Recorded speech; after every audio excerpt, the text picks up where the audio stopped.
হ্যাঁ আমি পারবো না। ওই মা শাড়ি পরবে তাই নতুন জামা পরলে হয়, আবার নতুন হয়ে যাবে তাই ওই প্লাস্টিকের জামা পরলে হয়। আমি ভুলভাল করছি তাই ওকে আমি জামাই পাতাই দিয়েছি, তাই আমি শাড়িগুলো পরবো দামে দামে। বুঝছো কি বললাম? তো তোমার পুজোর মার্কেট তুমি কি কিনবা পুজোয়? পুজোচ্ছে আমি নতুন জামা কিনবো। শাড়ি সব দাম কত জানো? 300,000। 300,000? হ্যাঁ, তুমি তো বললে কত দাম, তাই আমার জামাটা ছিঁড়ে গেছে। তুমি কি বলবা?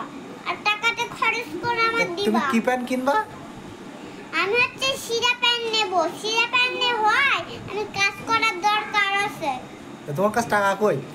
টাকা তো আমার নেই, ওই মার কাছে টাকা নিয়েছে শুধু। তুমি তোর মা তো বড় লোক, রিচ ম্যান। ইলিশ মান না, তোমার ইলিশ মানতে তুমি, তুমি তো ইলিশ মানতে তুমি। আমি রিচ ম্যান? আমি তো গরিব, আমি হলাম ভিখারি। ভিখারি না।